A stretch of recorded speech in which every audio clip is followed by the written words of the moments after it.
So, hello and welcome to our second episode of Google It. I'll just bring up our little Google image. Last time we looked at what does Christianity mean, and Esther Pryor did a really great answer to that question. And today we've got the lovely Sarah. Welcome, Sarah. Thank you for helping us out. And we're going to be answering the question, what does Christianity think about evolution? So Sarah, would you tell us a little bit about yourself? Why are you here, and do you have any expertise on this question? Yeah, so it's great to be with you. As Grace said, my name's Sarah and I work for a charity called God and the Big Bang. So we spend our time working with young people all over the country, thinking about how science and faith kind of fit together and how we can use both of those to try and answer some really big questions, like the question on evolution and what that means for us as Christians. I live up in Manchester, so quite a long way from you guys. So it's great that we can use Zoom to record this. And yeah, lovely to be with you. Brilliant, thank you. So let's just crack on. What would be your starter for what does Christianity think about evolution? Yeah, well, it's a really big question. Yeah, great that you've asked it, and whoever it was that put that one in. And yeah, as I said, I spend lots of time thinking about science and faith. And I guess, well, my background, I didn't say that at the start, actually, did I? I did a science degree and then went on to study something called science communication, which is basically like how you explain science to people in a way that's kind of easy to understand.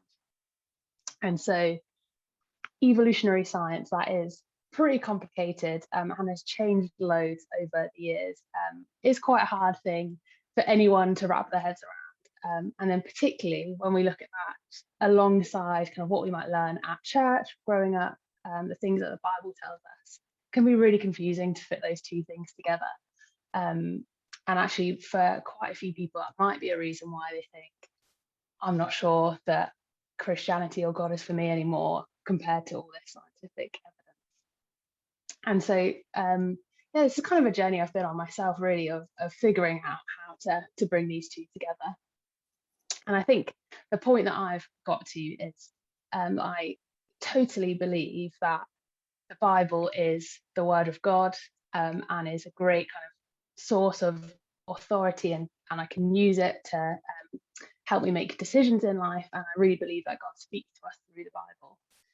But I also believe that the kind of evidence for evolution is the best kind of explanation that we have for how life has ended up as we know it today. The evidence is like really overwhelming, particularly in more recent years, when we see kind of genetic technology has developed loads. It shows us that kind of, yeah, we all have descended from this common ancestor. All of the like genes of all the species on Earth show that we've had this really long process of changing over time. And actually, why would God not use that? Why would God not create in that way, and use this amazing process of life changing and evolving? I think for me that is what I believe in, and that helps me to kind of see these two things together. And yeah, I believe that God is creative. That's part of his nature. So this process of evolution that we see in science, which maybe is a subject you don't think of as being particularly creative, actually it's been amazing, like looking at all the evidence and how so much has changed over time.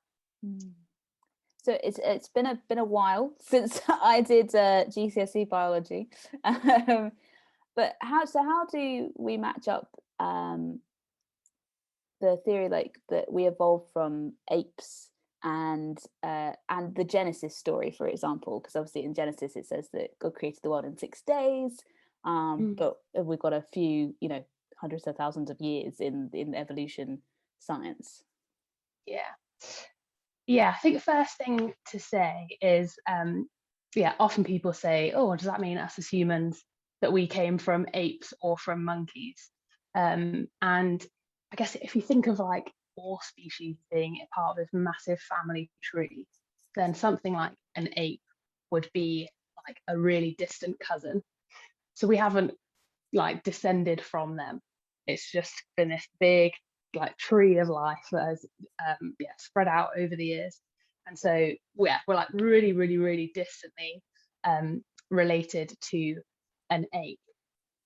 But a fun fact is like we're also really distantly related to things like a banana as well. So you can put the pieces together all over the place. But yeah, the other thing you mentioned about the story of creation in Genesis, which is really beautiful and an amazing kind of explanation of particularly kind of our relationship to God that we share with him as humans. I think if we kind of think about the purpose of that text, is that to be read as a science textbook, or is it to be read as maybe poetry? The language, if you look at it in Hebrew, which is what it would have been written in, is really poetic. Is it actually more to tell us about God's kind of value and love and how precious all of creation is to him, and therefore that we're called to care for creation out of that, and also the relationship that we have with God, that we are made in God's image and in his likeness, and to be in relationship with him. And I don't think the fact that we have evolved over many years takes away from that, but I still believe that we are made in the image of God, and maybe in this really slow process, God then kind of calls us as humans to have this ability to be in relationship with him, and to have that calling on our lives, and that purpose that he has created us with. Yeah, definitely. So maybe take it back one step. This is you can tell how attentive I was in class. The Big Bang. What happened there was obviously your charity is called God and the Big Bang. I think obviously we've jumped in at evolution, but do evolutionists believe that it's the Big Bang that starts it, and then we evolved from an amoeba? Is that it? Yeah, good question. I'll start this by saying I'm not a physicist, so this is slightly out of my comfort zone, but I'll try my best. Basically all the evidence suggests that there was really a better word for it would be like a big expansion rather than a big bang necessarily, but that kind of all that we know, all that is in the universe, came out of this expansion of matter, and then kind of Earth formed out of that, and then over millions and billions of years, all of the elements that we need, so things like carbon and nitrogen, things like that, all eventually formed.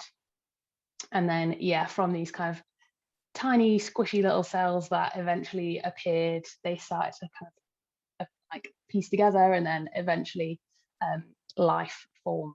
And now we see however many species there are on Earth that have evolved from that point. Wow, that's really cool. So for yourself, or I don't know, in what you've studied, like, can you see God in creation and in evolution? Like, I don't know if you've got any examples you can share with us about what we could look for and go, that's just clear evidence of like a creator God. I think that's a lovely question. I think for me it's that so much of what science teaches us about the universe, about the planet that we live on, about our own bodies, to me it's like, that can't be a coincidence. That's so clearly designed. So even things like where the Earth sits in the solar system, if we were ever so slightly further away or closer to the sun, the temperature of the planet would be completely off, and we would never be able to survive. Or if the moon was a tiny bit bigger or a tiny bit smaller, we wouldn't be able to survive. We call it that Earth kind of sits in the Goldilocks zone, like not too hot, not too cold, etc., etc. And to me it's like someone has done that on purpose. that there's too many coincidences for it to be just because of nothing. That I believe it's a design, it's created. Yeah, wow, that's really cool. I love that, the Goldilocks thing. That's really cool. So some would argue that that science can disprove faith, because it's hardcore fact, and it's we can see it and you prove it, whereas God is something that we cannot see, and where is the evidence that God created evolution, and he's a part of that. What would you say to someone if a young person came up to you and said, no, science disproves faith? How would you answer something like that? I think the word proof is really interesting, because actually in science, we don't really prove anything. Scientists work really hard to collect evidence and put together theories of what they think is true. But actually, if you look back over time, the ideas change all the time as we find out more and more. So we never really prove anything. We just have a pretty clear idea on quite a lot of stuff, what we think is probably true. And so I think for me personally, that then slightly takes away the need to prove that God exists, because what is proof, and who says, yes, you've proven that, or no, you haven't? So I think that's the first thing. And I think for me, so much of why I love science is that it's an opportunity to look at creation that I believe God has made, and find out more about God through exploring all it is that he has made, finding out more about it and looking for, I guess, the truth of who he is in that. And yeah, kind of no one can prove God exists or doesn't exist. And it's a debate and a question that people will have asked for all of time, and probably will for all of time. But I think for me, being able to do science and explore God's creation, being grounded in the knowledge of who I believe God is and who he has created to be, I guess takes away that need to prove God or disprove God. Does that make sense? Yeah, that does. Yeah, that really does. So my brain sparked when you introduced yourself, is that I don't actually think I know your story, if you grew up as a Christian and went into science. But for some of our young people, do you have any advice of how to marry their faith with an interest in science, if they wanted to go further in, like maybe do a degree or work in scientific field in later life? And have there been situations that you come across, like where they've been quite tricky to have a faith, and what advice would you give them? Yeah, so yes, I did grow up in a Christian home. My mum's a vicar, so I actually grew up in a vicarage, which was an interesting experience. But kind of came to faith myself as a teenager. Went off to university to study science. And to be honest, at that point, it never really crossed my mind that would be an issue, that studying science, being a Christian, would ever be something that's kind of in conflict. And kind of happily did 3 years studying science. And then I went off to do a master's. And it was kind of at that point where I always remember in my first lecture, it was quite a discussion-based course, someone said, well, God is used to oppress people, and science can be used to set people free. And I thought, oh my goodness, I'm just going to keep really quiet about being Christian in this group, because there's some big opinions going on here. And so, that year really was a huge learning curve for me, of kind of understanding how really what people's kind of misconceptions about faith might be. Because I think a lot of people think, well, if you're a Christian, then you believe this, this, and this. And so therefore you don't kind of have a value for science, which isn't true at all. So yeah, I think that it was great to have some of those discussions about what Christians really believe, and the kind of different things that are. We know that there's huge breadth of opinions in Christianity, and then coming to this kind of realization of actually science is a way for me to connect with God, to understand more about him. And there's someone who I can't remember their name, but they talk about God kind of writing these two books. So one being the Bible, like the book of scripture, and the other being the book of nature, which is everything that we see around us, and that we can find out just as much about God from studying nature and everything as we can from studying God's word. And that there's so much to find out about him through that. So it's been quite a journey, and now it's such a privilege to get to do this as a job and talk to young people about how great it is to study science. And there's so much that we can use science for, to really bless people, and to be doing God's work. Things like medical research, things like finding solutions to give people clean water, which is obviously such a basic human right. Climate change, which is such a huge issue that we absolutely need science to help us tackle. It's amazing the ways that science and faith really collide. You'd be really surprised how many scientists are Christians as well. I think that's another misconception.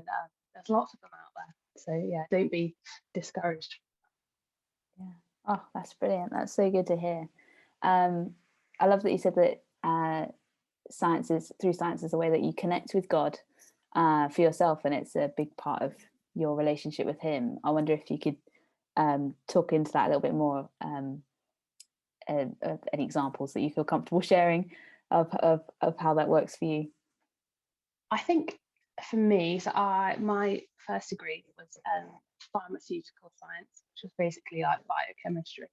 And so a lot of what I studied was kind of cells and cell systems, and kind of how our bodies work, basically. So I think it goes back to that kind of design element of just seeing how intricate our bodies are and how they do all these amazing things without us even having to think about it. They just do it, and it happens every second of every day. It's absolutely amazing. And I guess kind of having that knowledge of what it is that's going on to keep us alive is then just being able to kind of worship God and thank God for that, and appreciating that design and the kind of intricacy of it. Yeah, that's so cool. It really encourages us to, doesn't it, to look a bit closer at the things that are just around us very naturally, just like Jesus did. And he taught through sowing of seed and birds in the sky and stuff like that. One of my favorite things I realized recently, I was like, it's just so obvious, I should have known it, is that we can learn wisdom from picking fruit. So when fruit is ready to come away, so like an apple come away from the tree, it will just fall.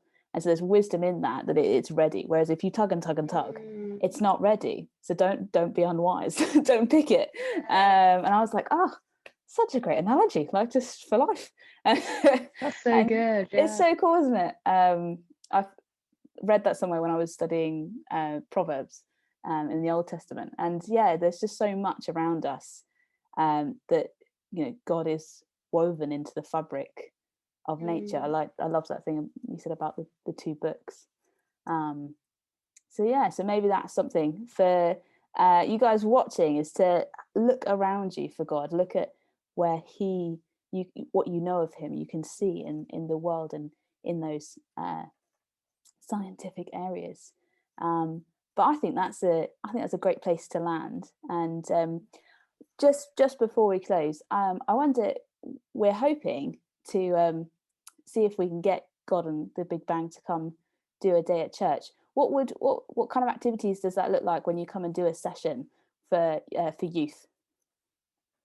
Yeah, so we have a whole team of people who are doing science. They might be doing like a PhD or something like that, and they are also Christian, and they run all kinds of different workshops for us. So things like we extract DNA from strawberries and then think about what might genetic editing mean for us as Christians? How do we respond to that? We think about like robots and artificial intelligence, and ask questions like, could a robot pray? We think about earthquakes and why would a loving God allow earthquakes to happen? We think about like, optical illusions, and do we need to see something to believe it, or can we believe everything we see? So yeah, all kinds of different hands-on science, doing some fun activities, but also looking at some of the really big questions that might surround those different areas of science, and thinking about how we can bring our faith in to help answer them. Yeah. Oh, that's so brilliant. Well, that makes me want to bring you guys in even more, because I'm like, can a robot pray? What a question. Brilliant. Thank you so much, Sarah, for coming and chatting to us. And I hope young people, if you do have any more questions, please do send them in to us, and hopefully we can answer some more.